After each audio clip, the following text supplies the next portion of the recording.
Hi friends, అందరూ బాగున్నారా? ఈరోజు నేను చింతకాయలు రాలపడానికి వచ్చాను ఫ్రెండ్స్. చూడండి, ఈరోజు ఒక వంకి తీసుకొని దాన్ని కట్టి వేసుకొని చింతకాయలు కొట్టడానికి వచ్చాను ఫ్రెండ్స్. మీరు కూడా ఎప్పుడైనా చింతమాను కొట్టాక వెళ్ళారు ఫ్రెండ్స్? చింతమానులు కొట్టేటప్పుడు చాలా జాగ్రత్తగా వహించాలి ఫ్రెండ్స్. కొన్ని ఎండిపోయిన కట్టులుగా ఉంటాయి, మనం జాగ్రత్తగా కొట్టుకొని చింతకాయలు కొట్టాలి ఫ్రెండ్స్. చింతకాయలు కూడా బాగా కాయిన చెట్టు ఫ్రెండ్స్. ఈ చెట్టు ప్లీజ్ నా ఛానల్ లైక్ చేయండి ఫ్రెండ్స్.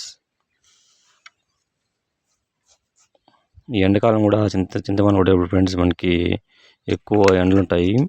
అప్పుడు మనము ఎక్కువ ఎండలో కొట్టకుండా కొంచెం రెస్ట్ తీసుకోవచ్చు. మార్నింగ్ వచ్చేస్తే మనకి చింతమాను కొట్టడానికి వీలుగా ఉంటుంది ఫ్రెండ్స్. ఎక్కువ మనము కాయలు కానీ ఎత్తుకునేటప్పుడు ముళ్ళుగా ఉంటాయి, చూసుకొని మనము జాగ్రత్తగా కొట్టుకోవాలి ఫ్రెండ్స్. చింతకాయలు కూడా బాగా ఎక్కువ కాయించి ఫ్రెండ్స్ ఈ చెట్టు. ప్లీజ్ లైక్ చేయండి ఫ్రెండ్స్. కొత్తగా పెట్టండి ఛానల్, ప్లీజ్ కామెంట్ చేయండి ఫ్రెండ్స్.